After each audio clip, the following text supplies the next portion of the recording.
আল্লাহ আমার চেয়ে বড় পাপী এই দুনিয়াতে কেউ নাই। আকাশের নিচে জমিনের উপরে আমার চেয়ে বড় পাপী কেউ নাই। ও আমার রব, আমি ছাড়া এই জমিনের বুকে তোমার গোলামের অভাব নাই, কিন্তু তুমি ছাড়া তো আমার দ্বিতীয় কোনো রব নাই। চোখের পানি ছেড়ে আল্লাহরে বলবেন, আল্লাহ তুমি আমার রব, তুমি আমার সব। আল্লাহ আমি ছাড়া এই জমিনে তোমার গোলামের অভাব নাই, তুমি ছাড়া আমার দ্বিতীয় কোনো রব নাই। এ কথা বলে চোখের পানি ছেড়ে আল্লাহরে স্বীকৃতি দেন, আল্লাহ আমি পাপী। আল্লাহ জামিনে আমার চেয়ে বড় পাপী আর কেউ নাই।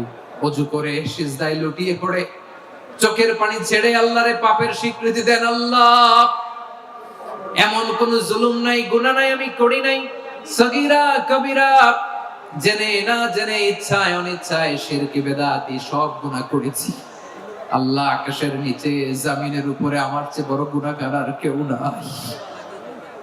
চোখের পানি ছেড়ে আল্লাহরে বলেন, আল্লাহ আমি ছাড়া তোমার গোলামের অভাব নাই, তুমি ছাড়া আমার দ্বিতীয় কোনো রব নাই, তুমি ছাড়া তো কেউ আমার গুনাহ ক্ষমা করার নাই, তুমি আমার রব, তুমি আমার সব। এই স্বীকৃতিটা দেখতে আল্লাহ বড় ভালোবাসেন, কারণ আমরা সবাই গুনাহগার। আমরা সবাই কি? বিশ্বনবী বলেন, কুল্লুকুম খাত্তাউন, আ বনি আদম তোমরা সবাই পাপী। সবাই কি? সবাই পাপী। আমরা সবাই পাপী। আপন পাপের বাটখারা দিয়ে অন্যের পাপ মাপি। আমরা যে পাপী এটা ভাবতে মনে চায় না কারো, খালি অন্যের পাপ দেখি আমরা। এটা ভুল। ওর এই পাপ, ও পাপী, ও জালেম, ও জাহান্নামী, এরকম একটা টেন্ডেন্সি। আমার যে কি হালাত এটার খেয়াল নাই। মাথাটাকে নিচু করে জীবনের সব গুনার ফিরিস্তি গুলো একটা একটা করে স্বীকার করে আল্লাহরে বলেন, আল্লাহ আমি পাপী।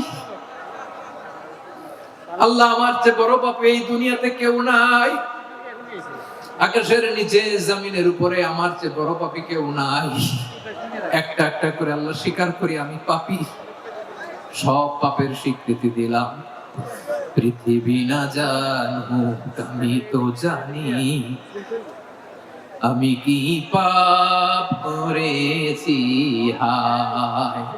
আমার পাপের করলে বিচার, বাঁচার আমার নাই উপায়। দয়াময় তুমি মাফ করো আমায়, মাফ করো আল্লাহ তাআলা যদি দয়া করে আমাদেরকে মাফ না করে, আমাদের বাঁচার কোনো উপায় নাই। আপনি কি ভেবেছেন আপনার নামাজ দিয়ে আপনি জান্নাতে যাবেন? আপনি তাহাজ্জুদ গুজার, সেজদা দিতে দিতে কপালে দাগ ফেলেছেন, এটা আপনারা জান্নাতে নেবে না?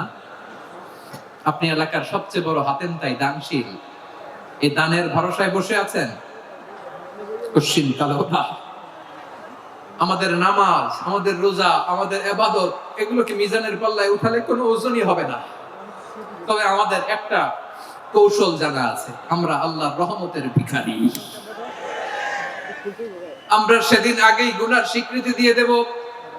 আমরা বলবো, আল্লাহ তুমি প্রশ্ন করার আগে তোমার একটা কথা বলি, আমারে কিছু জিজ্ঞেস করো না, আমি সব করেছি।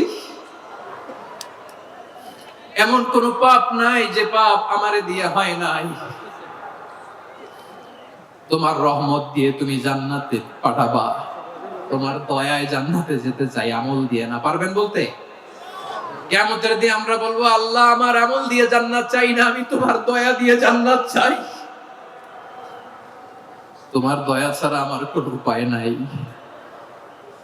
কারণ আল্লাহ যদি বিচার করে, বাঁচার কারো উপায় নাই। আল্লাহ যদি বলে ফেলেন তুই এটা করলি কেন, ওখানে গেলি কেন, কোরআনে 1000 বার নিষেধ করলাম তারপরেও এই পাপে জড়ালি কেন, এরকম প্রশ্ন ছুড়ে দিলে আমার উত্তর আছে? বাঁচার কোনো উপায় আছে? রোজ হাসরে হে আল্লাহ আমার করোনা বিচার, আল্লাহ করোনা বিচার। বিচার চাহি না তব দয়া চাই, এ গুনাহগার করোনা বিচার। সাইয়েদনা আবু বকর রাদিয়াল্লাহু তাআলা আনহু বিষ্ণু ইসলামকে বললেন, ইয়া রাসূলুল্লাহ আল্লিমনি দুআআন আদউ বিহি ফি সালাতি। নবী হে, আপনি আমার এমন একটা স্পেশাল দোয়া শিখায় দেন যে দোয়াটা আমি নামাজে পড়বো। নবী বললেন তাহলে তুমি পড়ো, আল্লাহুম্মা ইন্নী যালামতু নাফসি যুলমান কাসীরান ওয়া লা ইয়াগফিরুয যুনুবা ইল্লা আনতা ফাগফিরলি মাগফিরাতাম মিন ইনদিকা ওয়ারহামনি ইন্নাকা আনতাল গফুরুর রহিম। সুবহানাল্লাহ। সালাম ফিরানোর আগে পড়েন, কথা কয় না, পড়েন পড়েন।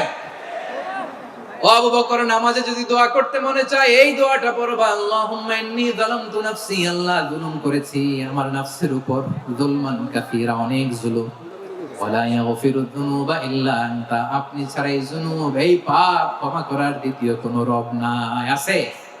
আমার প্রিয় ভাইরা, এই দোয়া আল্লাহর কাছে পছন্দনীয় হওয়ার কারণ তিনটা। দোয়ার প্রথম অংশে আছে তাওহীদ, আল্লাহর একত্ববাদের ঘোষণা। এই দোয়ার দ্বিতীয় অংশ আছে তাসবিহ, আল্লাহর প্রশংসা সূচক বাণী। এই দোয়ার ৩ নাম্বার অংশ পাপের স্বীকৃতি। তাহলে আমরা সবাই গুনাহগার, আমরা আল্লাহর কাছে পাপের স্বীকৃতি দিয়ে বলবো, ও আল্লাহ, ইন্নী কুনতু মিনাজ জালিমিন, আমরা জুলুম করেছি, পাপ করেছি, অন্যায় করেছি, আল্লাহ বুঝতে পারি নাই, শয়তানের ওয়াসওয়াসায় পড়ে, বন্ধুর পাল্লায় পড়ে, নফসের খায়েশ মেটাতে যে আল্লাহ করে ফেলেছি। তুমি গুনাহ না মাফ না করলে আমাদের গুনাহ মাফ করার দ্বিতীয় কেউ নাই। ঠিক কিনা বলেন?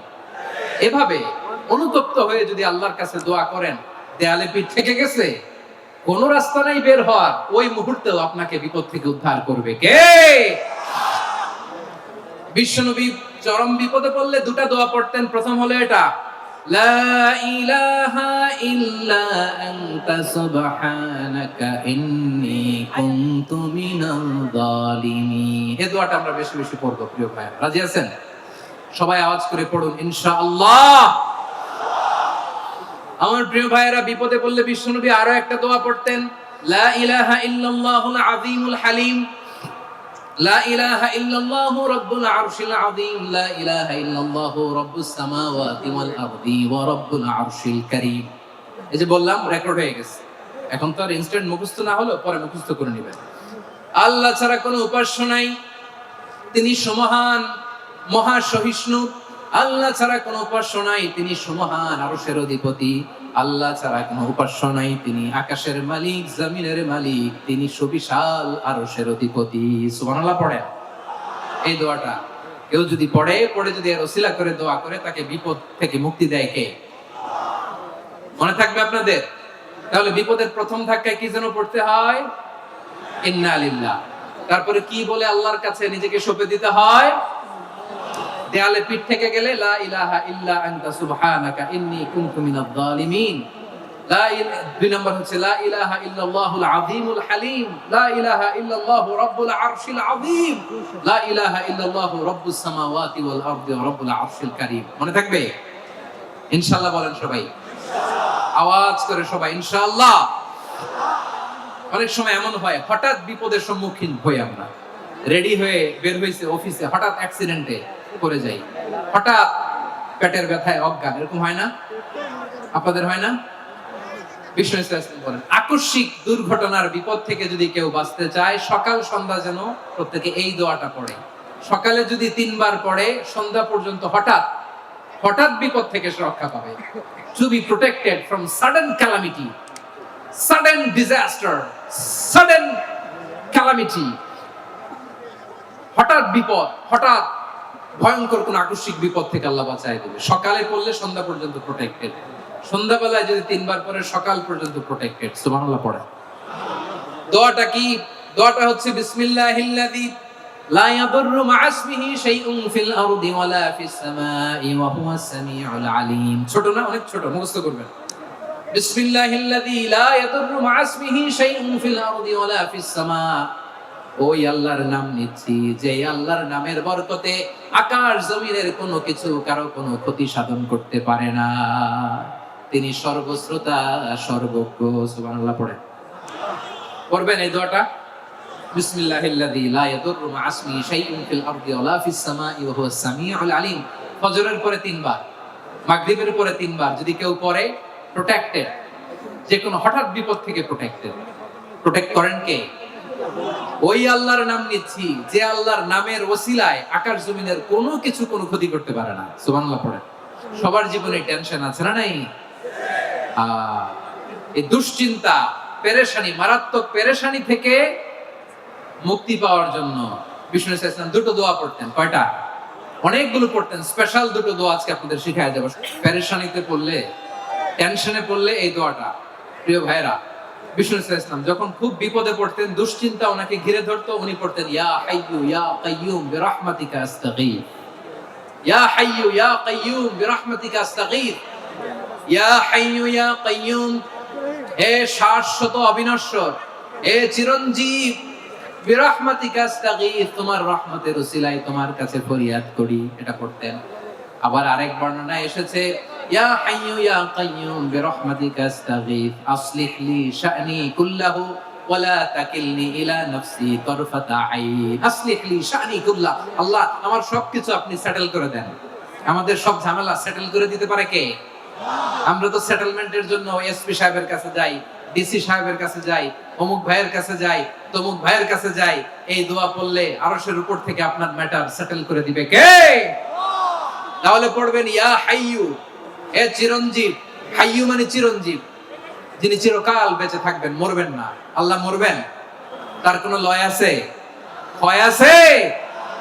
সূরা রহমানে আল্লাহ বললেন কুল্লু মান আলাইহা ফানি ওয়া ইয়াবকা ওয়াজহু রাব্বিকা যুল জালালি ওয়াল ইকরাম ফাবিআইয়ি আলাই রাব্বিকুমা তুকাযিবান। জমিনে যা আছে সব ভ্যানিশ হয়ে যাবে, নিশ্চিহ্ন হয়ে যাবে, শেষ হয়ে যাবে, সব বিলুপ্ত হয়ে যাবে, একজন ছাড়া। জোরে বলেন তিনি কে?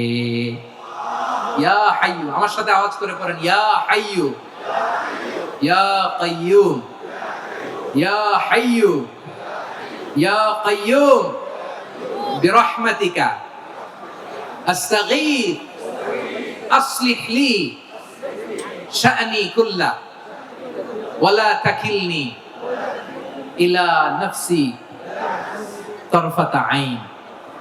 এভাবে দোয়া করলে আপনাকে বিপদ মুক্ত করবে কে? এই দোয়াটা কেন পছন্দ আল্লাহর কাছে? কারণ এখানে আল্লাহর দুইটা সুন্দর নাম আছে, গুণবাচক নাম, আল হাই, আল কাইয়ুম, এই দুটো নাম আছে এখানে। আবার এই দুইটা আয়াতুল কুরসির অংশ। আয়াতুল কুরসির শুরুতে এটা আছে না নাই? হ্যাঁ, আছে না নাই?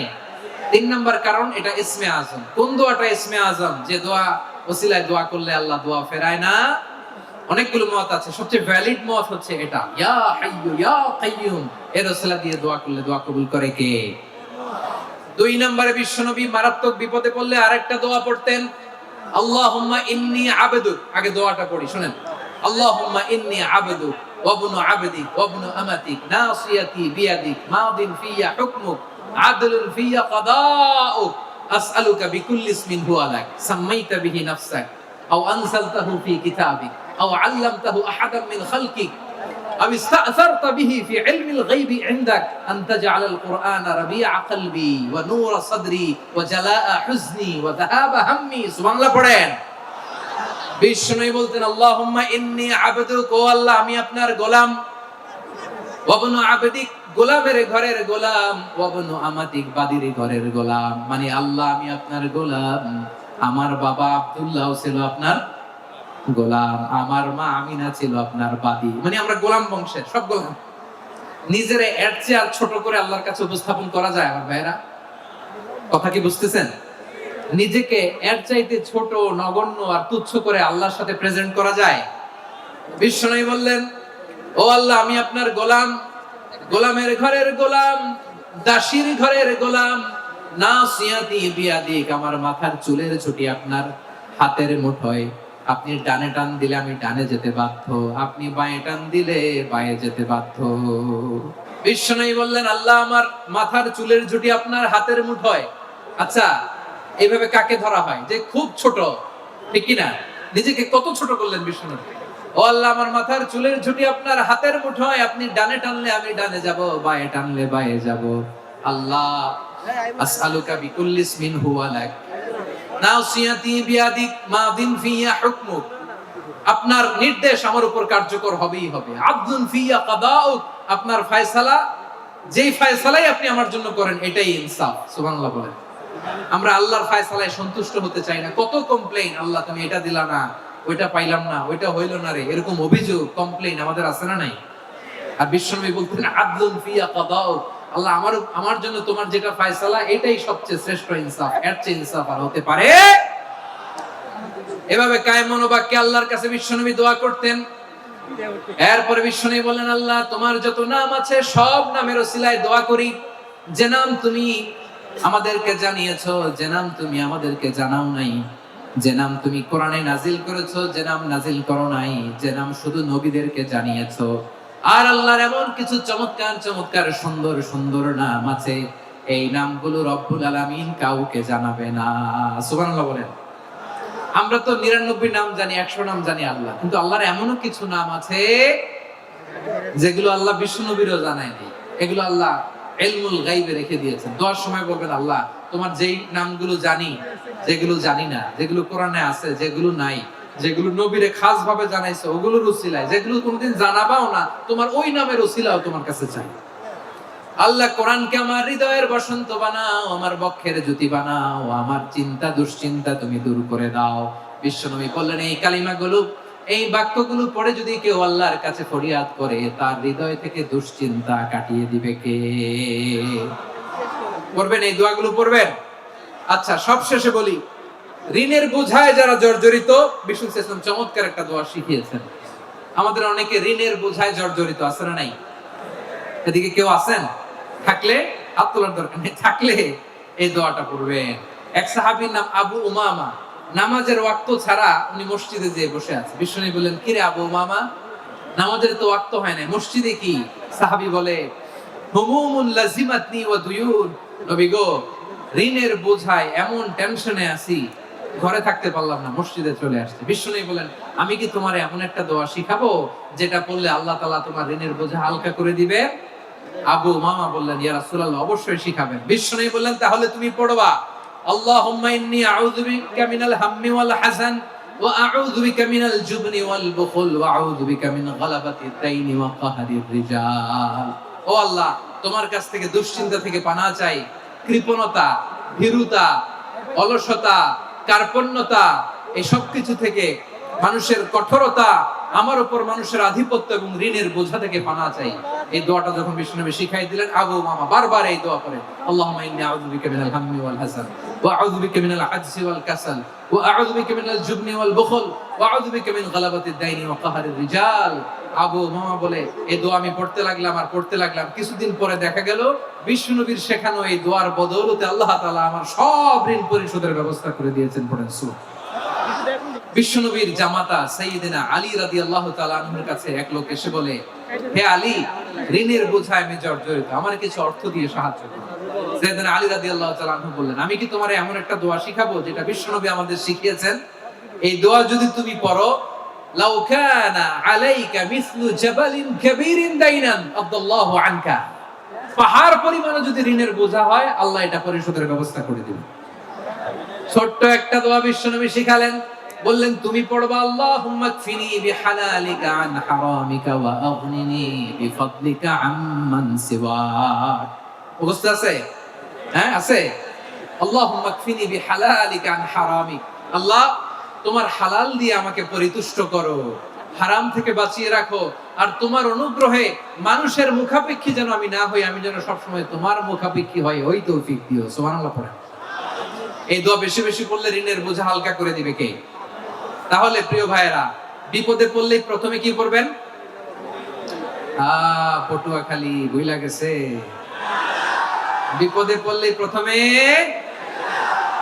ইন্না লিল্লাহ কি বলে নিজেকে আল্লাহর কাছে সঁপে দিতে হয়, হাসবুনাল্লাহ। চরম বিপদে দেয়ালে পিঠ থেকে গেছে, তখন লা ইলাহা ইল্লা আনতা সুবহানাকা ইন্নী কুনতু মিনাজ জালিমিন। এরপরে লা ইলাহা ইল্লাল্লাহুল আযীমুল হালিম, এই দোয়া। আকস্মিক বিপদ, হঠাৎ যেন কোনো বিপদ আমাকে পেয়ে না বসে, এটার জন্য বিসমিল্লাহিল্লাযী লা ইয়াদুররু মা ইসমিহি শাইউন ফিল আরদি ওয়ালা ফিস সামাই ওয়া হুয়াস সামিউল আলীম। সকালে 3 বার, রাতে 3 বার। আর মারাত্মক tension, hyper tension, anxiety, depression থেকে বাঁচার জন্য 2 দোয়া, ইয়া হাইয়্যু ইয়া কাইয়্যুম, ইয়া হাইয়্যু ইয়া কাইয়্যুম, মনে থাকবে? আর আল্লাহুম্মা ইন্নী আবদুক, এই দোয়া।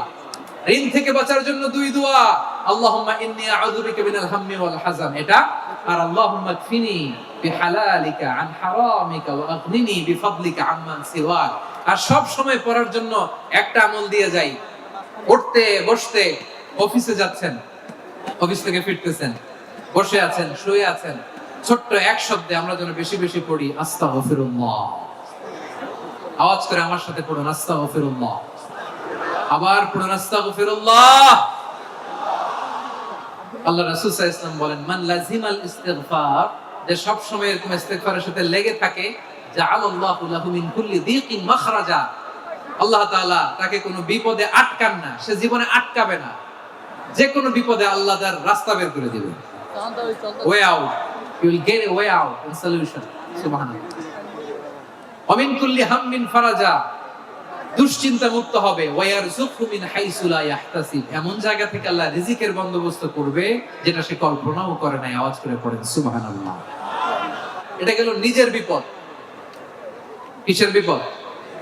নিজে যদি বিপদে পড়েন। অন্যের বিপদ যদি দেখেন, এটার জন্য একটা দোয়া আছে। অনেক সময় আমরা দেখি হাসপাতালে ক্যান্সারের থার্ড স্টেজে চলে গেছে, লোকটা হ্যাংলা হয়ে চিকন হয়ে হায়রে কি কষ্ট পায়, দেখি না? বিষ্ণু বলে একটা দোয়া যদি কেউ অন্যের কোনো বিপদ দেখে পড়ে, ওই বিপদ তার জীবনে কখনো আসবে না।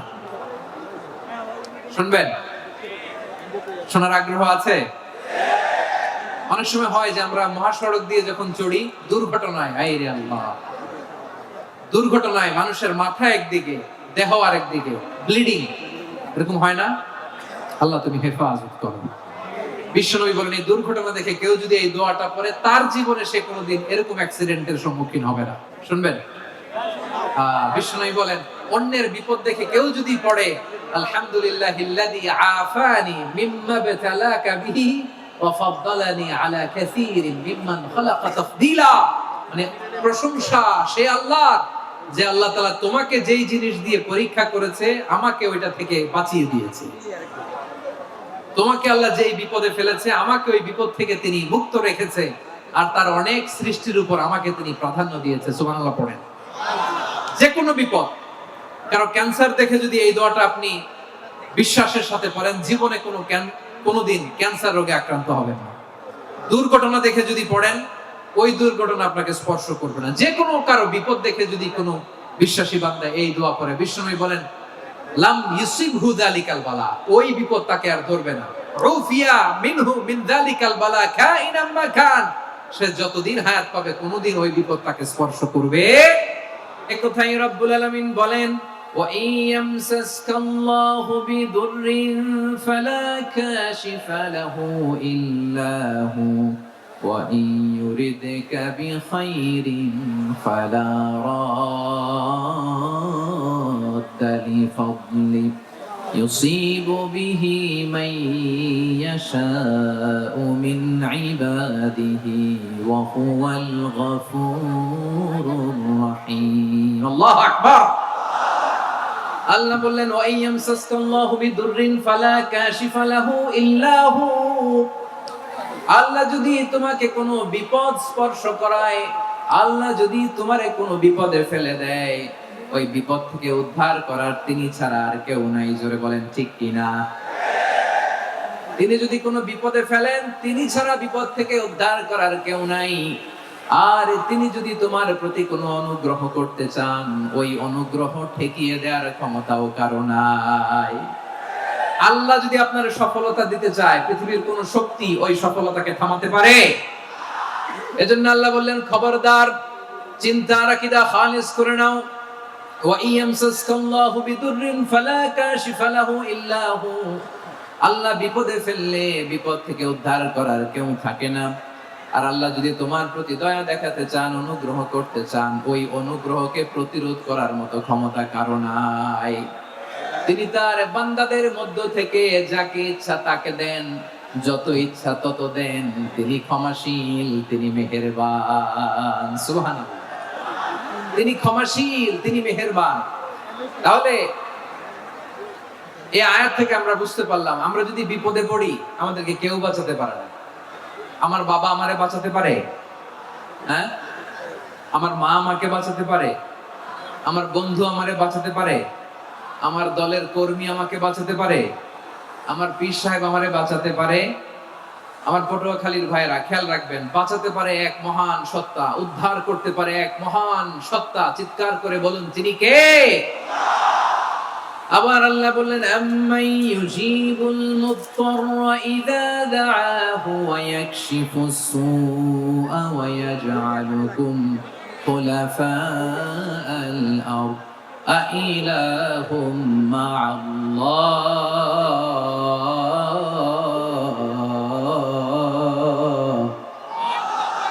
ক্বালিলাম মা তাযাক্কারুন। রব্বুল আলামিন বলেন, বিপদে পড়ে কাতর কণ্ঠে চিন্তাগ্রস্ত হয়ে যখন কেউ ফরিয়াদি হয়ে আল্লাহর ডাকে হাত তোলে, তখন এই ব্যক্তির ডাকে সাড়া দেয় কে? সবাই বলুন। কাতর কণ্ঠে বিপন্ন অবস্থায় আপনি যখন কেঁদে কেঁদে হাত তুলে আপনার দুঃখের কথা জানান, আপনি যখন ডাকেন তারে, তখন আপনার ডাকে সাড়া দেয় কে? আল্লাহ বলে, আমি সাড়া দেই। তোমাদের বিপদকে মুক্ত করে দেয় কে? ওই আল্লাহর সাথে কোন উপাস্য আছে নাকি? কিন্তু খুব অল্প সংখ্যক লোকই তোমরা উপদেশ গ্রহণ করো। কথাটা কার? তাহলে বিপন্ন মানবতা যখন কাঁদে, মানুষ যখন বিপদে পড়ে নিরুপায় হয়ে ফরিয়াদ করে, তার ডাক শোনার কেউ নাই একজন ছাড়া। চিল্লায় বলেন তো, তিনি কে? এজন্য আমরা ফরিয়াদের হাত কার দিকে তুলবো? প্রিয় পটুয়াখালী, বলেন, ফরিয়াদের দুটো হাত আমরা কার দিকে তুলবো? এবং খেয়াল রাখতে হবে, মাথার সাথে সেট করে নিতে হবে, আল্লাহ ছাড়া আমাকে উদ্ধার করার কেউ নাই। এই পৃথিবীতে কেউ আপন না। প্রিয় ভাইরা, বিপদে বললে বোঝা যায় কেউ আপন না। আপন শুধু একজন মহান সত্তা, তিনি কে? এটা কি আপনারা খেয়াল রাখতে পারবেন? হ্যাঁ, বিপদে আপদে কেউ আমাদের বাঁচাতে পারে না, তরাতে পারে না, মুক্তি দিতে পারে না, উদ্ধার করতে পারে না, একমাত্র আমার প্রভু ছাড়া, আল্লাহ ছাড়া। চিল্লায় বলেন ঠিক কিনা? এবং প্রিয় পটুয়াখালীর ভাইয়েরা, মাথার সাথে এটা সেট করে নিতে হবে যে আমাদের পুরো জীবনটাই পরীক্ষা। পুরো জীবনটাই কি? The life is a test. পুরো জীবনটাই পরীক্ষা। এই জীবনে বিপদ আসবে, আপদ আসবে, পরীক্ষা আসবে, সবার জীবনে এটা থাকে। এক একজনের পরীক্ষা এক এক রকম। আমার পরীক্ষা একরকম, মাসুদ ভাইয়ের পরীক্ষা একরকম, চৌধুরী সাহেবের পরীক্ষা একরকম, আপনার পরীক্ষা একরকম, ওনার পরীক্ষা আবার আরেক রকম। পুরো পৃথিবীটাই পরীক্ষা ক্ষেত্র। সবাই পরীক্ষা দিচ্ছি, কিন্তু কারো পরীক্ষা প্রশ্নের সাথে কারোটার মিল নাই। সুবহানাল্লাহ পড়বেন না? পুরোটাই পরীক্ষা ক্ষেত্র, সবাই পরীক্ষার্থী, কিন্তু প্রশ্নপত্র একটার সাথে আরেকটা মিলে না। One doesn't match the other. একজনেরটার সাথে আরেকজনেরটা মিলে না। কাউকে আল্লাহ তাআলা ধনী বানিয়ে পরীক্ষা করেন। কি বানিয়ে? কথা কি বুঝতেছেন নাকি কষ্ট হচ্ছে? কষ্ট হচ্ছে আপনাদের? কাউকে আল্লাহ ধনী বানিয়ে পরীক্ষা করেন, আবার কাউকে আল্লাহ তাআলা গরিব বানিয়ে পরীক্ষা করেন, কাউকে আল্লাহ অসুস্থ বানিয়ে পরীক্ষা করেন। কেউ দেখবেন যে দুরারোগ্য ব্যাধিতে আক্রান্ত, ডাক্তার বলেছে আর সময় নাই। দুরারোগ্য ব্যাধি, ক্যান্সার, যার নেই কোনো অ্যান্সার, তার জন্য পরীক্ষা হচ্ছে এই রোগ। আরেক লোক দেখবেন তার আবার রোগ বালাই নাই, মাশাআল্লাহ, তাকে আল্লাহ তাআলা আর্থিক দৈন্যতা, দারিদ্রতা দিয়ে পরীক্ষা করছেন। এরকম আছে না নাই? টাকা পয়সা নাই, দিন আনে দিন খায়, যা আছে তাতে চলে না, এটা তার জন্য পরীক্ষা। আবার আরেক শ্রেণীর লোক দেখবেন তাকে আল্লাহ অসুস্থতাও দেয় নাই, দারিদ্রতাও দেয় নাই, তার দাম্পত্য জীবনের সমস্যা আছে না নাই? স্ত্রী কথা শোনে না, অথবা ছেলে মেয়ে কথা শোনে না। তাহলে পরীক্ষা সবার জীবনে আছে, এক একজনের পরীক্ষাটা এক এক রকম। আল্লাহ তাআলা দেখতে চায় যে এই পরীক্ষার সময় আমরা কিরকম রেসপন্স করি। How to deal with the test, কিভাবে এই বিপদ আপদ পরীক্ষাগুলোকে আমরা হ্যান্ডেল করব, ডিল করব, এটা হচ্ছে আজকের আলোচনার বিষয়। বুঝতে পেরেছেন সবাই আমার প্রিয় ভাইরা? তাহলে পরীক্ষাময় আমাদের জীবন, বিপদ আপদ পরীক্ষা, এটা মানুষের পিছু ছাড়ে না। সবার জীবনে পরীক্ষা আছে। নবীদের জীবনেও পরীক্ষা ছিল। সাহাবারা জিজ্ঞেস করেছেন, ইয়া রাসূলুল্লাহ, আইয়ুন নাসি আশাদ্দু বালাআন ফিদ দুনিয়া, এই দুনিয়ার বুকে কাদের পরীক্ষা সবচেয়ে বেশি? বিশ্বনবী বলেছেন, আল আম্বিয়া। এই পৃথিবীতে সবচেয়ে বেশি পরীক্ষা আল্লাহ তাআলা নিয়ে থাকেন নবীদের। কাদের? নবীদের। সুম্মাল আমসাল ফাল আমসাল, এরপরে নবীদের পরের স্তরে যারা, তাদের পরীক্ষা। এরপরে তাদের পরের স্তরে যারা, তাদের পরীক্ষা সিদ্দিকিনদের, শুহাদাদের, সলিহিনদের, আল্লাহওয়ালাদের। যার ঈমান যত মজবুত তার জীবনে পরীক্ষাও তত বেশি। চিল্লায় বলেন ঠিক কিনা? তাহলে মুমিনরা, বিশ্বাসীরা, আমরা কি পরীক্ষা, বিপদ আপদে ভয় পাই? হ্যাঁ, বিপদ দেখলে ভয় লাগে আপনাদের? ভয় লাগে? হ্যাঁ, না, মুমিনরা বিপদে ভয় পায় না, তারা হতাশ হয় না, সুবহানাল্লাহ, তারা নিরাশ হয় না। বিশ্বাসীরা হাল ছেড়ে দেয় না, তারা ভরসা রাখে একজনের উপর। চিল্লায় বলতে হবে তিনি কে? কারণ মুমিন জানে the grief isn't permanent, the test isn't permanent, the struggle in our life isn't permanent. আমাদের জীবনের দুঃখ, কষ্ট, স্ট্রাগল এগুলো পার্মানেন্ট নয়। after every difficulties there is an ease. সব কষ্টের পরেই একটা সুখ আছে না নাই? রব্বুল আলামিন বলেন ফা ইন্না মাআল উসরি ইউসরা, ইন্না মাআল উসরি ইউসরা। ভয় পেও না, চিন্তা করো না, কষ্টের সাথেই আমি রেখে দিয়েছি স্বস্তি। সুবহানাল্লাহ বলেন। মুমিন জীবনে বিপদ যত বেশি, কষ্ট যত বেশি, তার সামনে সফলতা তার চেয়েও বেশি। ঠিক কিনা বলেন? কারণ বিশ্বাসীরা জানে রাত্রি যত গভীর হয়, সুবহে সাদিকের সময় তত আগাতে থাকে। গর্ভবতী নারীর পেটের ব্যথা যত বাড়তে থাকে, ঘরে নতুন মেহমান আগমনের সময় ঘনাতে থাকে। মুমিনদের উপর বিপদ, অত্যাচার, আপদ, পরীক্ষা যত বাড়তে থাকে, কালেমার পতাকা উড্ডয়নের সময় কাছে আসতে থাকে। বিশ্বাসীদের এগুলো হিসাব মিলানো অনেক আগে, এগুলো অনেক আগে হিসাব মিলানো। দুঃখের আধার শেষে সুখের আলো মিটি মিটি হাসে। চিল্লায় বলেন ঠিক কিনা? দুঃখের আধার শেষে আলোর প্রভাত হাসে, হতাশার কালো মেঘে যায় গো ভেসে, হতাশার কালো মেঘে যায় গো ভেসে। দুঃখের আধার শেষে আলোর প্রভাত হাসে, হতাশার কালো মেঘে যায় গো ভেসে, হতাশার কালো মেঘে যায় গো ভেসে। দুঃখের আধার শেষে আলোর প্রভাত হাসে, হতাশার কালো মেঘে যায় গো ভেসে, হতাশার কালো মেঘে যায় গো ভেসে। ঠিক কিনা বলেন? দুঃখ যত বেশি, পরীক্ষা যত বেশি, কষ্ট যত বেশি, সুখের সময় তত কাছাকাছি। চিল্লায় বলতে হবে ঠিক কিনা? এজন্য মুমিন জীবনে পরীক্ষা বেশি, মুমিনদের হতাশা নাই। মুমিনরা নিরাশ হয় না, হতাশ হয় কাফিররা। মুমিনরা কখনো হাল ছেড়ে দেয় না, মুমিনরা ভরসা রাখে একজনের উপর, তিনি কে? তাহলে আমার প্রিয় পটুয়াখালীবাসী, বিপদ থাকবে, পরীক্ষা থাকবে, এই বিপদ থেকে আমাদেরকে উদ্ধার করবেন একজন, তিনি কে? আমরা শুধু আল্লাহর উপরই ভরসা রাখবো। রাজি আছেন তো? চাইবো একজন সত্তার কাছে। আওয়াজ করে বলুন তিনি কে? একজন সত্তার কাছে চাইবে। বিশ্বনবী উনার চাচাতো ভাই আব্দুল্লাহ ইবনে আব্বাস রাদিয়াল্লাহু তাআলা আনহুকে বললেন, ইয়া আব্দুল্লাহ ইবনে আব্বাস, হে আব্দুল্লাহ ইবনে আব্বাস, ইযা সাআলতা ফাসআলিল্লাহ, যখন চাইবে আল্লাহর কাছে চাও। ও আব্দুল্লাহ, যখন চাইবা আল্লাহর কাছে চাও। ওয়া ইযা ইসতাআনতা ফাসতাইন বিল্লাহ, যখন সাহায্য চাইবা আল্লাহর কাছে ফরিয়াদ করো। জেনে রেখো আব্দুল্লাহ, ওয়া'লাম আন্নাল উম্মাতা লাউ ইজতামাআত আলা আন ইয়ানফাউকা বিশাইইন লাম ইয়ানফাউকা ইল্লা বিশাইইন ক্বাদ কাতাবাহু আল্লাহু লাক। ও আব্দুল্লাহ, জেনে রেখো, মনে রেখো, গোটা বিশ্বের সবাই মিলে যদি তোমার উপকার করতে চায়, ততটুকুই তারা করতে পারবে যতটুকু আল্লাহ তোমার নসিবে সেটা লিখে রেখেছে। ঠিক কিনা বলেন?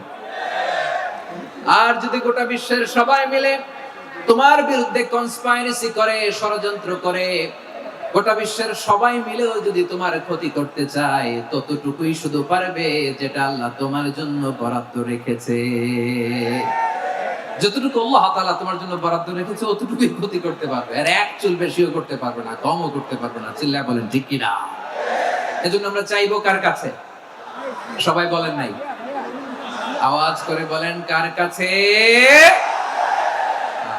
সব সময় আমরা আল্লাহর কাছে চাইবো, বিপদে আপদে, সুখে দুঃখে, সচ্ছল অবস্থায় অসচ্ছল অবস্থায়। পরাজয়ের সময়, বিজয়ের সময়, সব সময় আমরা ভরসা রাখবো কার উপর? সবাই বলুন।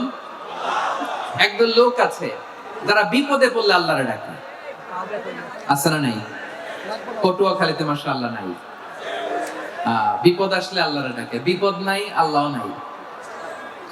বিপদে পড়লে নামাজ পড়ে, বিপদও নাই নামাজও নাই।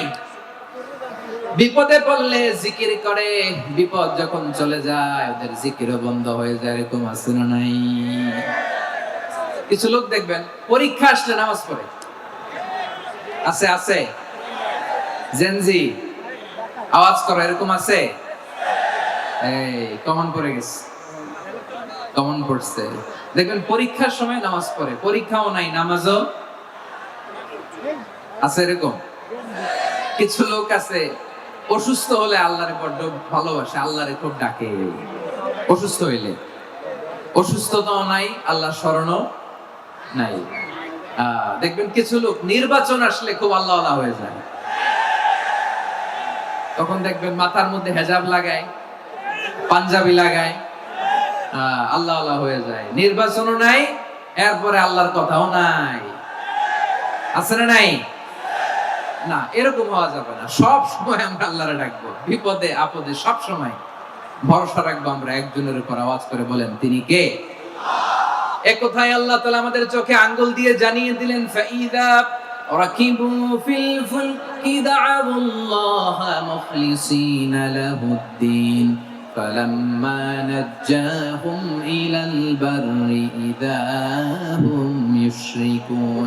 আল্লাহ বলে একদল লোক আছে, তারা যখন নৌযানে চড়ে, জলযানে চড়ে, সাগরের মধ্যে যখন জাহাজে চড়ে, লঞ্চে চড়ে, তারা যখন তুফানের সম্মুখীন হয় তখন তারা আল্লাহরে বড্ড বেশি ডাকে, একান্ত ভাবে ডাকে, বিশুদ্ধ চিত্তে ডাকে। আবার তুফান থেকে তাদেরকে সেফ জোনে নিয়ে, নিরাপদ জোনে নিয়ে যখন বন্দরে আমি আল্লাহ তাদেরকে ভিড়িয়ে দেই, ওই লোকগুলো আবার আমি আল্লাহর সাথে শিরিক করে। এরকম আছে না নাই? জাহাজে উঠছে, সাগরের মাঝখানে তুফান, ওই সময় দেখবেন আল্লাহ কারে কয়। এই কথা তো আপনাদেরকে বোঝানো সহজ, আপনারা তো নদীর দেশের মানুষ।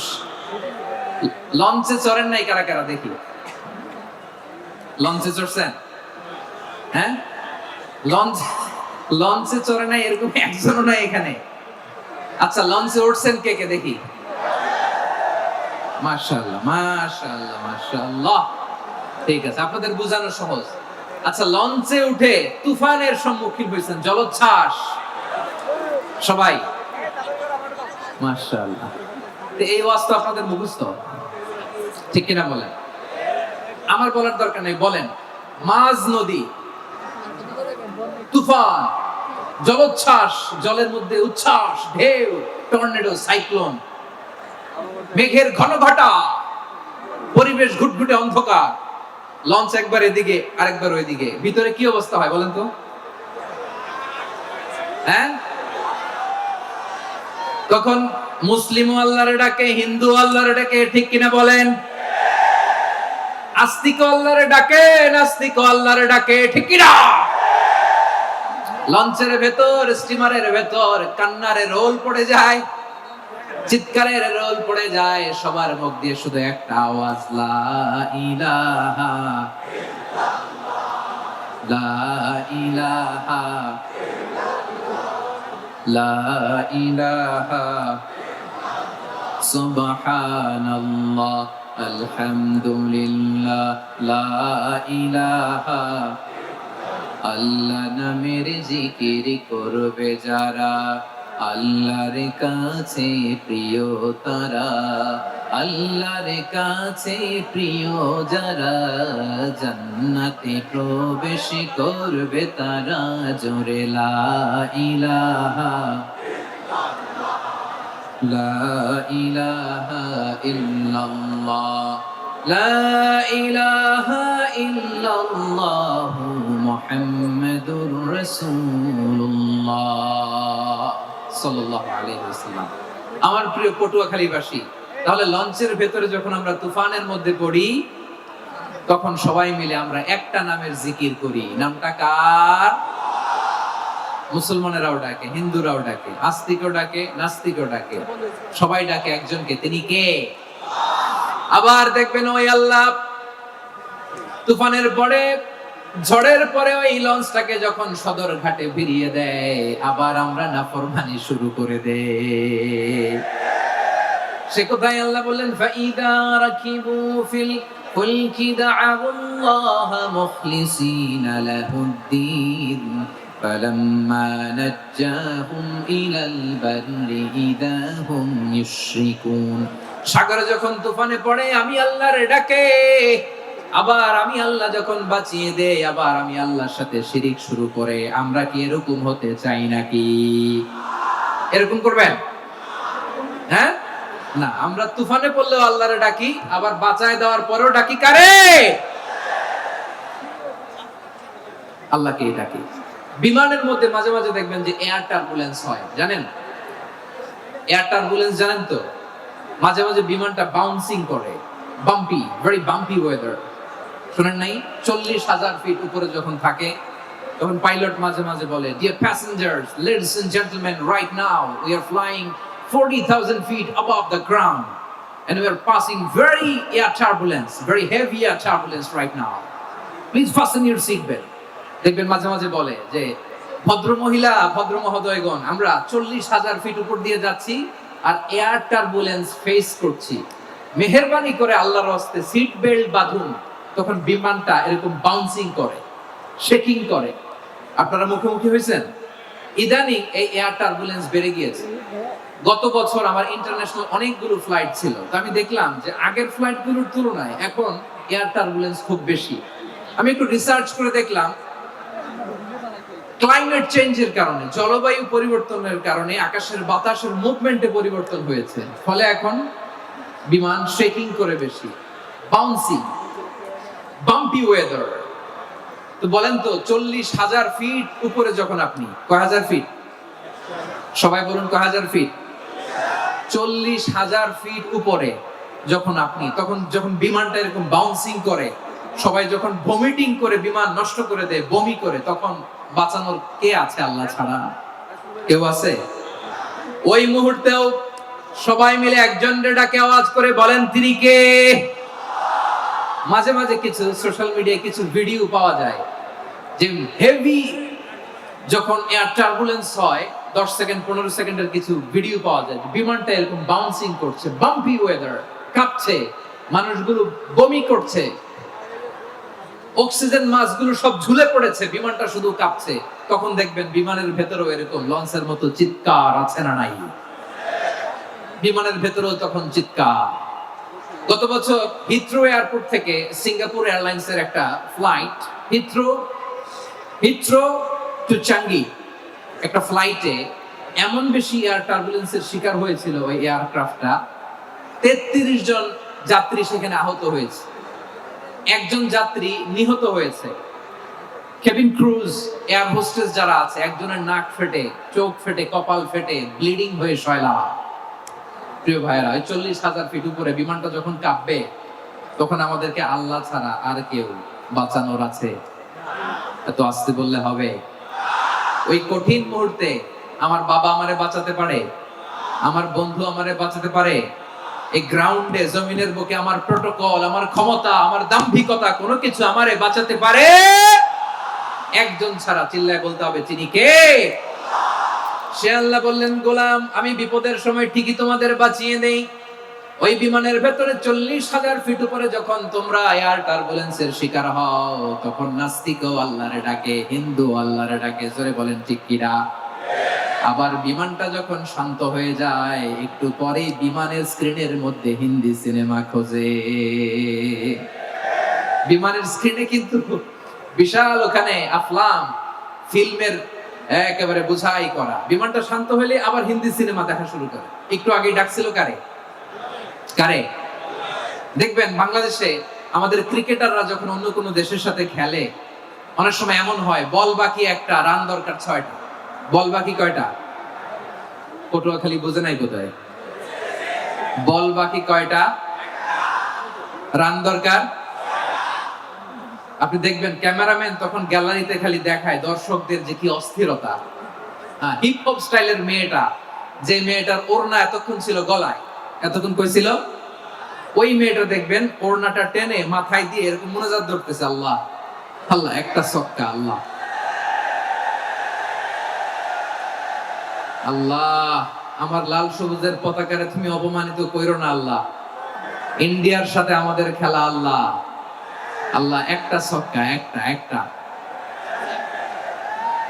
পুরো পুরো খেলা জুড়ে এই মেয়ের ওড়না ছিল গলায়, কিন্তু যখন 1 বলে 6 রান দরকার, ওড়না চলে আসছে কোথায়, মাথায়। আবার মুনাজাত আছে না নাই? ঠিকই বাংলাদেশের দামাল ছেলে এমন এক শট মারলো, বল চলে গেল স্টেডিয়ামের বাইরে, ছক্কা, জিতে গেলাম আমরা। পুরো স্টেডিয়াম জুড়ে চিৎকার, হই হুল্লোড়, মौज মাস্তি। যে মেয়েটা মাথার মধ্যে ওড়না দিয়ে এতক্ষণ সুবহানাল্লাহ সুবহানাল্লাহ বলে আল্লাহর কাছে দোয়া করেছে, ওই মেয়ে এখন আবার ওড়না ফেলে দিয়ে নাচা শুরু করে দিয়েছে। তাহলে আল্লাহর ভয়, আল্লাহর প্রতি আস্থা, বিশ্বাস, ভালোবাসা, এটা কি ক্ষণিকের জন্য? মানে আমার যখন লাগবে তখন আল্লাহর ইউজ করব নাকি? হ্যাঁ, বিপদে আপদে, সুখের সময় দুঃখের সময়, সচ্ছল অসচ্ছল অবস্থায় বিশ্বাসীরা ভরসা রাখে একজনের উপর। চিৎকার করে বলে পটুয়াখালী, তিনি কে? সে আল্লাহ বললেন, গোলাম মনে করো না জাহাজ থেকে সদরঘাটে বেরিয়ে দিলাম তুমি নিরাপদ হয়ে গেছো, মনে করো না 40,000 ফিট থেকে সেফ ল্যান্ডিং এর পরে এয়ারপোর্টে নেমে গেলেই তুমি নিরাপদ হয়ে গেছো। ও মিয়া, বিপদ কি শুধু সাগরে আর আকাশে? ঘরের বিপদও, ঘরের ভেতরও বিপদ আসতে পারে কি পারে না? এজন্য সূরা মুলক আল্লাহ বললেন, আমিনতুম মান ফিস সামাই আন ইয়াখসিফা বিকুমুল আরদা ফাইদা হিয়া তামুর। তোমরা কি ভাবছো তোমরা নিরাপদ? সাগরের মধ্যে তুফান, আল্লাহ আল্লাহ ডাকলাম, সদরঘাটে যেয়ে পড়ছি, বাইসে গেছেন তো আপনি। আর পাবে আপনারে আল্লাহ? আল্লাহর তো সাগরের মাঝখানে তো আল্লাহ আপনারে পাইছিল, আর তো পাবে না। আর পাবে আপনারে? আর আল্লাহ ধরতে পারবে আপনারে? ঘরের ভেতরও বিপদ দিয়ে আটকাতে পারে কে? 5 স্টার 7 স্টার হোটেলের ভেতরও আমাকে বিপদের মধ্যে ফেলে দিতে পারেন কে? আল্লাহ বললেন, তোমরা কি ভেবেছো তোমরা নিরাপদ? আমি চাইলে ল্যান্ডস্লাইডস, ভূমি ধস দিয়ে 1 লক্ষ এক মুহূর্তে নিয়ে যেতে পারি। এক সুনামি দিয়ে থাপ্পড় মেরে 3 লক্ষ সাগরের ভেতরে ঢুকাই দিতে পারি। 1 সেকেন্ডও লাগে না আমার। আম আমিনতুম মান ফিস সামাই আন ইউরসিলা আলাইকুম হাসিবা ফাসাতা'লামুনা কাইফা নাযীর। আল্লাহ চাইলে আকাশ থেকে পাথর বৃষ্টি নাজিল করতে পারেন কি পারেন না? এই মুহূর্তে এখানে ভূমিকম্প দিতে পারেন কি পারেন না? আচ্ছা, ভূমিকম্প যখন হয় আমাদের কারো হুঁশ থাকে? আপনি মনে করছেন আমরা সাধারণ মানুষ, আমরা দৌড় দেই, আর প্রেসিডেন্ট প্রধানমন্ত্রী ওনারা বুঝি খাটে শুয়ে থাকে? কথা বোঝে নাই বোধহয়। ভূমিকম্প, আর্থকোয়েক যদি হয়, বাঁচার জন্য আমরা কি করি? হয় খাটের তলায়, ডাইনিং টেবিলের নিচে, উপরে শক্ত কিছু আছে এটার নিচে, অথবা ঘর থইয়া দেও দৌড়। তো প্রধানমন্ত্রী উনি কি করে? প্রেসিডেন্ট উনি কি করে? হ্যাঁ, উনি খাটের মধ্যে যে শুয়ে থাকে নাকি? উনিও দৌড়, সাধারণ মানুষও দৌড়, প্রধানমন্ত্রীও দৌড়, বাড়িওয়ালাও দৌড়, ভাড়াটিয়াও দৌড়, সবাই দৌড়। নাকি ভাড়াটিয়ারা বাড়ি থুইয়া দৌড়, বাড়িওয়ালারা আর বেরোয় না? এরকম না। তাহলে যে কোনো মুহূর্তে ভূমিকম্প দিয়ে নাস্তানাবুদ করতে পারে কে? আমার প্রিয় ভাইয়েরা, আমরা নিরাপদ নই, আমরা তার দয়ায় বেঁচে আছি। কার দয়ায়? এজন্য আল্লাহ বললেন, গোলাম যে কোনো মুহূর্তে বিপদ দিয়ে তোমাদেরকে নাস্তানাবুদ করতে পারি। বিশ্বাসী বলে যদি নিজেকে দাবি করো, সব সময় ডাকতে হবে একজন সত্তাকে। বলেন তিনি কে? এই কথা ক্লিয়ার? এই সবগুলো উদাহরণ শেষে সবার কাছে ক্লিয়ার হয়েছে না যে বিপদ থেকে, আপদ থেকে, পরীক্ষা থেকে, ক্যালামিটি থেকে আমাদেরকে কেউ বাঁচাতে পারে না একজন সত্তা ছাড়া। আবারও বলেন তো তিনি কে? ক্লিয়ার? হ্যাঁ, সবাই বুঝতে পারছেন? আচ্ছা, এবার আমরা দেখি বিষ্ণু ইসলামের জীবনে বিপদ আপদ ছিল কিনা।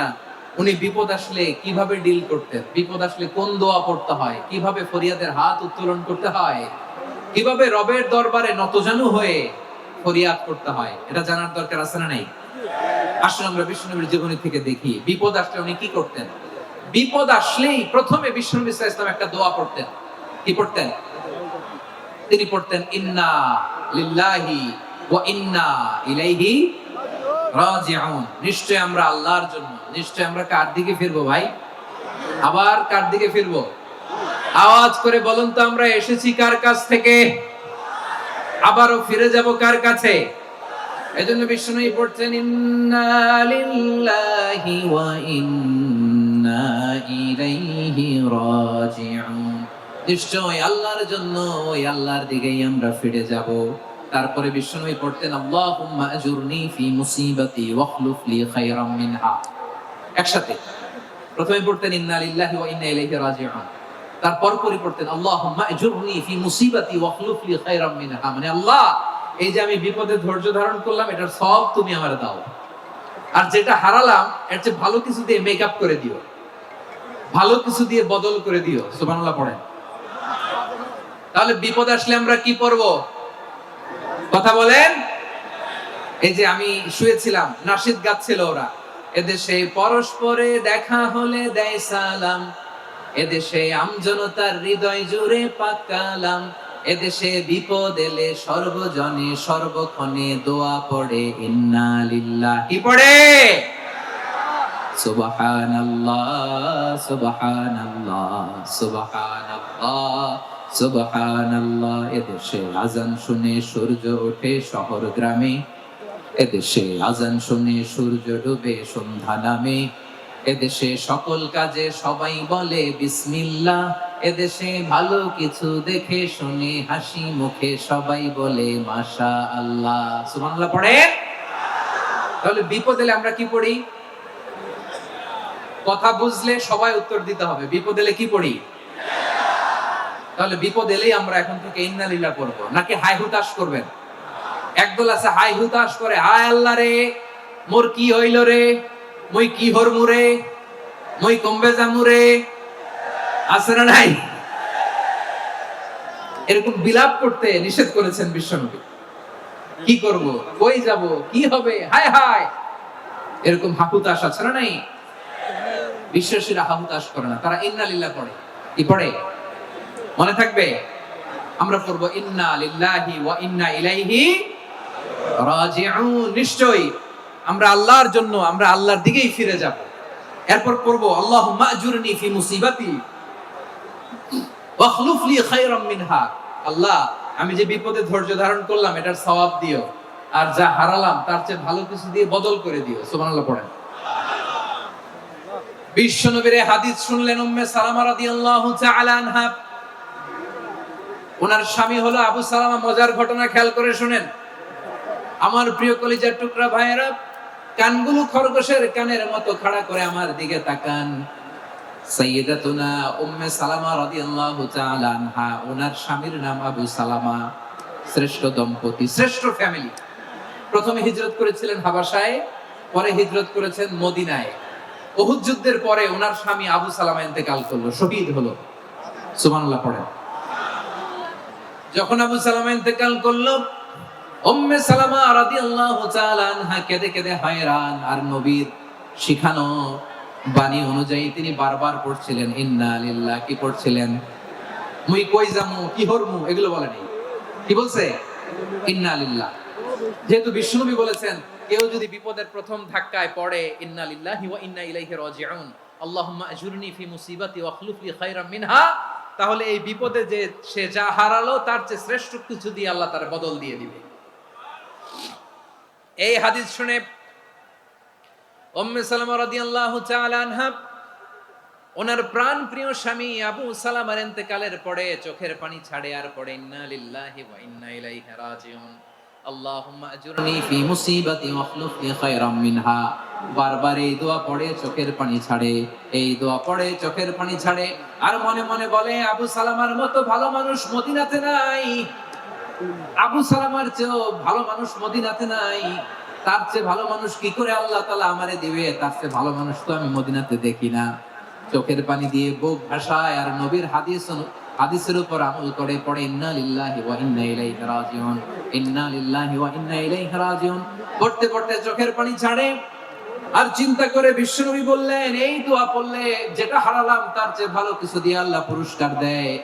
আবু সালামার চেয়ে ভালো মানুষ মদিনার মধ্যে আর কে হতে পারে? কি আজীব তামাশা, কি অবাক করা ঘটনা! কিছুদিন পরে দেখা গেল সাইয়্যিদুল মুরসালিন রাহমাতাল লিল আলামিন স্বয়ং বিশ্ব নবী উম্মে সালামাকে বিয়ের প্রস্তাব পাঠিয়েছে।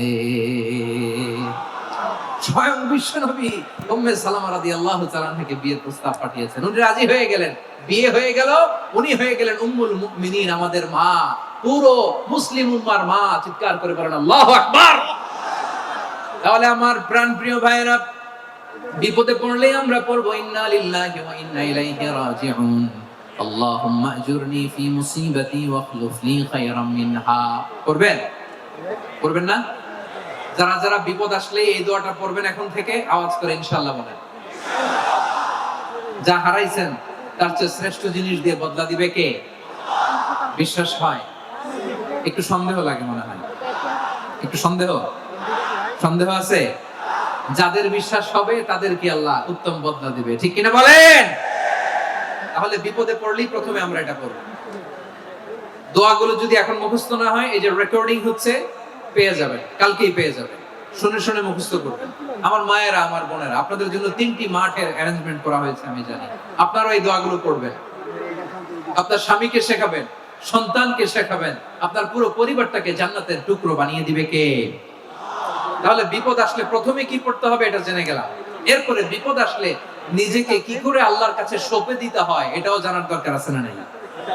বিপদে প্রথমে ইন্না লিল্লাহ করলাম, ধৈর্য ধারণ করলাম, বিপদ থেকে উদ্ধারের সর্বোচ্চ চেষ্টা করলাম।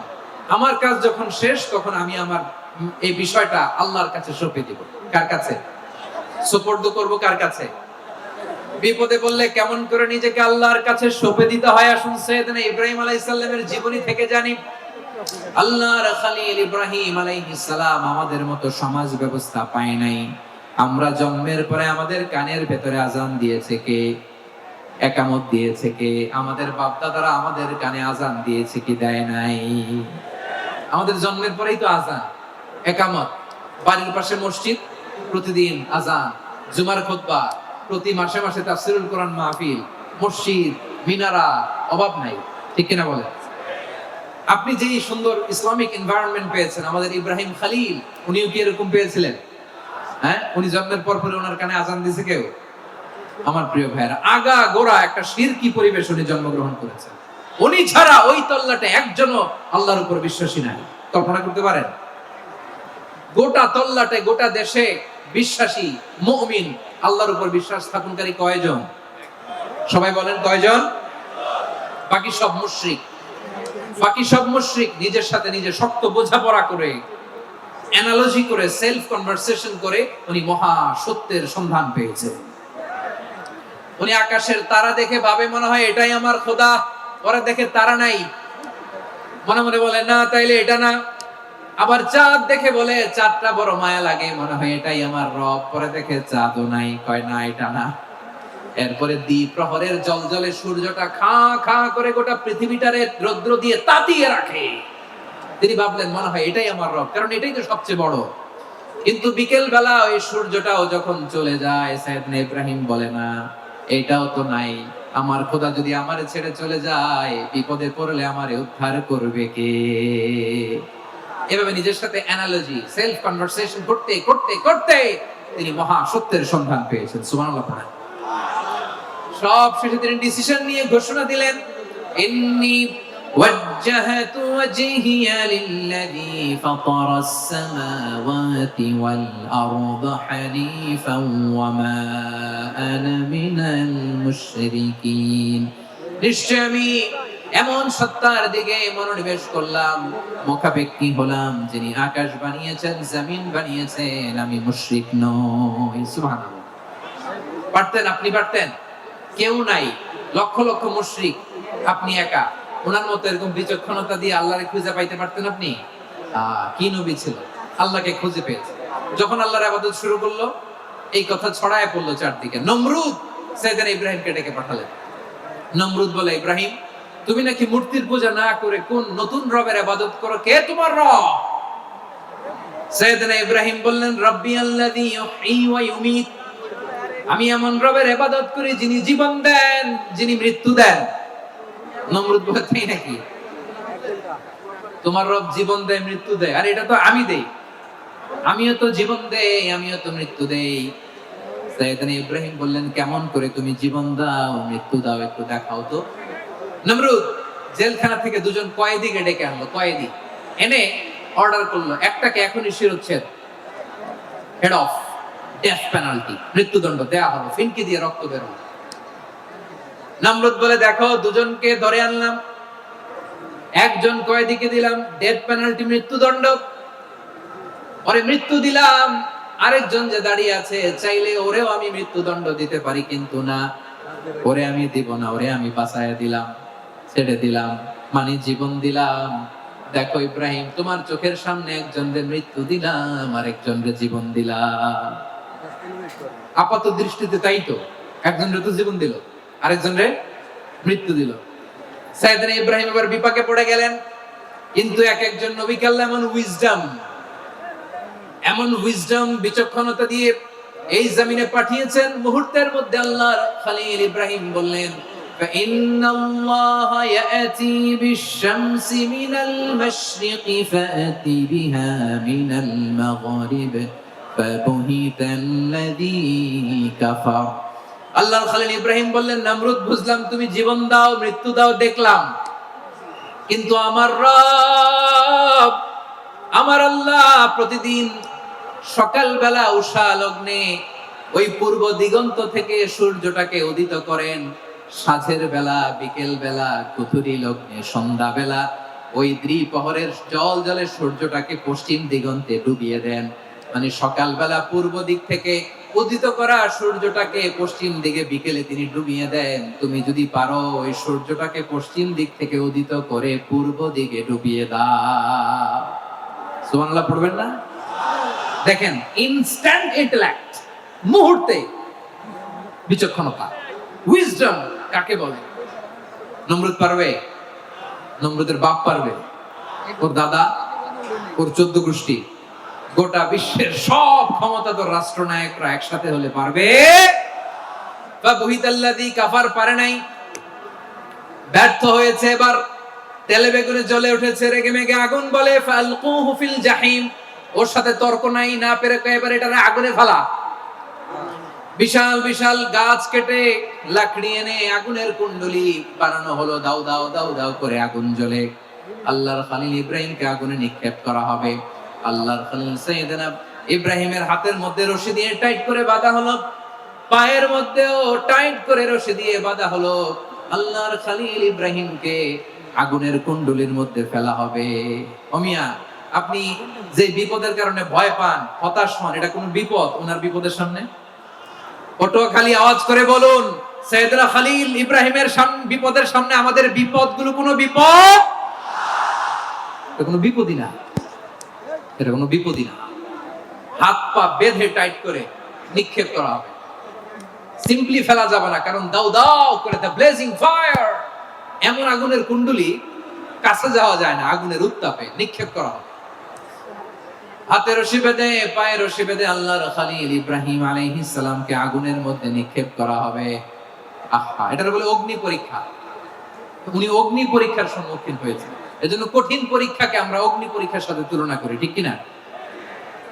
সাইয়েদনা জিবরাইল এসে বললেন, ও আল্লাহর খলিল, ওরা তো আপনার হাতও বেঁধে ফেললো, পাও বেঁধে ফেললো, নড়াচড়ার সুযোগ নাই, বলেন আমি জিবরিল ফেরেশতা আপনার জন্য কি করতে পারি? আল্লাহর খলিল ইব্রাহিম বলেন, ও জিবরাইল, তোমার কাছে আমার কোনো চাওয়া পাওয়া নাই। সুবহানাল্লাহ বলেন। তোমার কাছে বলার কিছু নাই, তোমার সাহায্যের আমার দরকার নাই। সাইয়েদনা ইব্রাহিম আলাইহিস সালামকে হাতে পায়ে রশি বেঁধে, হাত পা বাঁধা অবস্থায় জ্বলন্ত অগ্নিকুণ্ডে যখন নমরুদের দলবল নিক্ষেপ করবে, আল্লাহর খলিল কিভাবে নিজেকে আল্লাহর কাছে সঁপে দিয়েছেন, পটুয়াখালীর ভাইরা খেয়াল করে শুনুন। হাত পা বেঁধে আল্লাহর খলিলকে যখন নিক্ষেপ করা হবে, তিনি মুখ ফুটে বলে ফেললেন, হাসবুনাল্লাহু ওয়া নি'মাল ওয়াকিল। হাসবুনাল্লাহু ওয়া নি'মাল ওয়াকিল, আমার জন্য আল্লাহই যথেষ্ট, আমার জন্য আল্লাহই যথেষ্ট। তিনি আমার সবচেয়ে বড় গার্ডিয়ান, তিনি আমার সবচেয়ে বড় অভিভাবক। জিবরাইলের সাহায্যে অফারকে ফিরিয়ে দিলেন, দুনিয়ার বুকে কারো কাছে কিছু বলেন নাই, মুখ ফুটে বলেছেন হাসবুনাল্লাহ। ও আমার পটুয়াখালীর প্রাণের ভাইয়েরা খেয়াল রাখবেন, কোন বান্দা তার হাতে থাকা সব চেষ্টাটুকুন করার পরে মুখ ফসকে মুখ দিয়ে যখন বলে ফেলে হাসবুনাল্লাহ, বান্দা যখন হাসবুনাল্লাহ বলে ফেলে, ওই ব্যাপারটা ডিল করার দায়িত্ব স্বয়ং আল্লাহ আরশের উপর থেকে নিয়ে নেয়। আপনি যখন বলে ফেলবেন হাসবুনাল্লাহ, এটা ডিলিং করবে কে তখন? চিল্লায় বলেন না, তিনি কে? বান্দা তার সাধ্যের সবটুকু চেষ্টার পরে নতজানু হয়ে যখন বলবে হাসবুনাল্লাহ, আল্লাহ তুমি আমার জন্য যথেষ্ট, নি'মাল ওয়াকিল, তুমি আমার শ্রেষ্ঠ অভিভাবক, তখন তার কি দরকার না দরকার এটা ডিল করে স্বয়ং আল্লাহ। নিক্ষেপ করা হলো সাইয়েদনা ইব্রাহিমকে অগ্নিকুণ্ডলিতে। হাজার হাজার মানুষের দৃশ্য দেখার জন্য জড়ো হয়েছে এরকম বিশাল ময়দানে। কিন্তু কি অবাক করা ঘটনা, সবাই ভয় পাচ্ছিল, না জানি কি হয়ে যায়। আল্লাহর খলিলকে যখন আগুনের কুণ্ডলিতে নিক্ষেপ করা হয়, আল্লাহর খলিল ইব্রাহিম আগুনের কুণ্ডলের মধ্যে বসে বসে মানুষগুলোর দিকে তাকিয়ে হাসতে শুরু করে দেয়। কারণ আকাশ থেকে রব্বুল আলামিন স্পেশাল ভার্ডিক্ট নাজিল করেছেন, স্পেশাল হুকুম জারি করেছেন, কুলনা ইয়া নারু কুনি বারদান ওয়া সালামান আলা ইব্রাহিম। ও আগুন খবরদার, সৃষ্টি শুরু থেকে তোকে একটা ধর্ম আমি বাতলে দিয়েছিলাম, তোর ধর্ম, আগুনের ধর্ম হলো যা পাবে জ্বালিয়ে সারখার করবে। আল্লাহ বলল, আগুন তোর ধর্ম দিয়েছিলাম, তুই সব জ্বালিয়ে পুড়িয়ে সারখার করে দিবি, কিন্তু ক্ষণিকের জন্য আমি তোর জ্বালিয়ে দেওয়ার ক্ষমতাটাকে কেড়ে নিলাম, জ্বালিয়ে ভস্ম করে দেওয়ার ক্ষমতা আমি কেড়ে নিলাম। কুনি বারদান, ঠান্ডা হয়ে যা, কিন্তু এত বেশি ঠান্ডা হবি না আবার আমার ইব্রাহিমের জন্য সর্দি লেগে না যায়। সুবহানাল্লাহ, এত আস্তে বললে হবে? কুনি বারদান, বারদ মানে বরফ, ঠান্ডা, ঠান্ডা হোক, কিন্তু এত ঠান্ডা হবি না যাতে আমার ইব্রাহিমের কষ্ট হয়। আগুন বলে, আল্লাহ একবার বললা ঠান্ডা হ, আবার বলো এত ঠান্ডা হবি না যাতে খালিলের সর্দি না লাগে। কেমন ঠান্ডা হব, কেমন এনভায়রনমেন্ট তৈরি করে দেব বলো? আল্লাহ বললেন, সালামান আলা ইব্রাহিম, আমার খলিল, আমার কলিজা, আমার ইব্রাহিমের জন্য তুই জান্নাতের গুল বাগিচা হয়ে যা। ও ভাই, নবী মুসার মতো ঈমান হলে রাস্তা হবে সাগর জলে, নবী ইউসুফের মতো ঈমান হলে একে একে দরজা খোলে। নবী ইব্রাহিমের মতো ঈমান যদি আজও থাকে বিদ্যমান, অগ্নিকুণ্ডে দেখতে পাবে খুবসুরত এক ফুল ভাগা। কুলনা ইয়া নারু কুনি বারদান ওয়া সালামান আলা ইব্রাহিম, বান্দা যখন মুখ দিয়ে বলে হাসবুনাল্লাহ, আমার আল্লাহ আমার জন্য যথেষ্ট, এই বলে যখন নিজেকে সঁপে দেয়, তার কি লাগবে ওই দায়িত্ব স্বয়ং নিয়ে নেয় কে? সবাই বলেন, স্বয়ং নিয়ে নেয় কে? তাহলে আমার প্রিয় ভাইরা, বিপদের শুরুতেই আমরা বলবো ইন্না লিল্লাহ। শুরুতে কি বলবো? এরপরে যেই বাক্যটা পড়ে নিজের পরিস্থিতিকে আল্লাহর দরবারে সঁপে দিব, সেটা হচ্ছে হাসবুনাল্লাহ। সেটা কি? বিষ্ণু বলেন, লা ইয়াজালু লিসানুকা রাতাবান মিন যিকরিল্লাহ, সব সময় আল্লাহর স্মরণ দিয়ে, জিকির দিয়ে জিহ্বাটারে সিক্ত রাখো। আর শয়তানু জাসিমুন আলা কলবি ইবনে আদম, শয়তান বনি আদমের কলবে খামচি মেরে বসে থাকে। ফাইদা যাকারাল্লাহ খালাসা, মানুষ যখন আল্লাহ স্মরণ করে জিকির করে, শয়তান দৌড়ে পালায়। ওয়া ইদা গাফালা ওয়াসওয়াসা, যখনই বনি আদম গাফেল হয়, তখনই শয়তান তার হৃদয়ে ওয়াসওয়াসা দেয়। এজন্য বিপদে পড়লে ইন্না লিল্লাহ, নিজের সবটুকুন করার পরে, নিজের রোল প্লে করার পরে নিজেকে আমরা কি বলে সঁপে দিব? সবাই বলেন, সবাই বলতে হবে, আর জোরে বলেন, মনে থাকবে? বিপদে পড়লে প্রথমে ইন্না লিল্লাহ, এরপরে নিজেকে যখন সঁপে দিব তখন হাসবুনাল্লাহ। এরপরে কঠিন বিপদে যখন বিশ্বনবী পড়তেন তখন কি করতেন? এমন বিপদ মাঝে মাঝে হয় না, দেয়ালে পিঠ থেকে যায়, চোখে মুখে অন্ধকার, কি করব দিশা খুঁজে পাই না, এরকম হয় কখনো? হ্যাঁ, আপনাদের হয়? হয় না? তো জান্নাতে আছেন আপনারা। হয় হয় এরকম হয়েছে না যে দেয়ালে পিঠ থেকে গেছে, চোখে মুখে অন্ধকার, কই যাব, কি করব, বাঁচানোর কেউ না, এরকম হয়েছে কখনো আপনাদের? যদি হয় তাইলে এটার সলিউশন বলবো, না হইলে তো এগুলো বলে লাভ নাই। হয় হয় হয়। বিশ্বনবী এরকম কঠিন বিপদে পড়েছেন জীবনের কিছু কিছু মুহূর্তে। ওই মুহূর্তে বিশ্বনবী স্পেশাল দুইটা দোয়া পড়তেন। এই দোয়াগুলো আপনাদেরকে জানিয়ে দেয়। বিশ্বনবী বলেন, কঠিনতম বিপদে যখন পড়বা, দেয়ালে পিঠ থেকে যায়, চোখে মুখে অন্ধকার, বাঁচার কোনো উপায় নেই, তখন পড়বা লা ইলাহা ইল্লা আনতা সুবহানাকা ইন্নী কুনতু মিনাজ জালিমিন। আল্লাহ, তুমি ছাড়া কোনো ইলাহ নাই, তুমি পবিত্র, নিশ্চয় আমি জালিমদের অন্তর্ভুক্ত। সুবহানাল্লাহ বলেন। এই দোয়া সাইয়েদনা ইউনূস আলাইহিস সালাম পড়েছিলেন যখন মাছের পেটে ছিলেন। কিসের পেটে? এবং অনেক মুফাসসিরিন ইকরাম বলেছেন, অনেক আহলুল ইলমরা বলেছেন, এটা হচ্ছে ইসমে আজম। ইসমে আজম এমন দোয়া যেটা দিয়ে দোয়া করলে আল্লাহ দোয়া কবুল করে, কিন্তু এটা কোনটা, এটা নিয়ে ইখতিলাফ আছে। কোন কোন আহলুল ইলম বলেন লা ইলাহা ইল্লা আনতা সুবহানাকা ইন্নী কুনতু মিনাজ জালিমিন, এটা হচ্ছে ইসমে আজম। সাইয়েদনা ইউনূস আলাইহিস সালাম পড়েছেন। আপনারা পড়েননি? তুফান হইলে পড়েন না? আমাদের এলাকায় তো এটা খুব, এটার উপর ব্যাপক আমল আছে। পটুয়াখালীতে কি অবস্থা বলেন? পড়েন পড়েন পড়েন পড়েন। একটা গল্প শুনেছিলাম, পাক হানাদার বাহিনী যখন বাংলাদেশে অ্যাটাক করতো, ৭১ সালের ঘটনা বলতেছে, আমরা তো দেখি নাই, শুনছি আর কি। ৭১ যদি দেখতাম এতদিনে রাজাকার হয়ে যেতাম। আল্লাহ আমাদেরকে বাঁচাই দিয়েছে, আল্লাহর মেহেরবানি, ঠিক কিনা বলেন? মন মতো হইলে মুক্তিযোদ্ধা, মন মতো না হইলে রাজাকার। কত কিছু দেখলাম এই শাহবাগের বুকে। আল্লাহ, ৭১ সালে দেখি নাই, আমরা শুনেছি, পাক হানাদার বাহিনী জিজ্ঞেস করতো মুসলিম না অমুসলিম চেক করার জন্য, বলতো কালেমা বল, কালেমা বাতাও। তো যারা কালেমা পড়তে পারতো পাকিস্তানি বাহিনী নাকি ওদেরকে ছেড়ে দিত, শুনেছি। তো একজনকে, এক বাঙালিরে পেয়ে তার মাথার মধ্যে বন্দুকের নল ধরে বলতেছে, কালেমা বল সালে, কালেমা বাতা, কালেমা বল।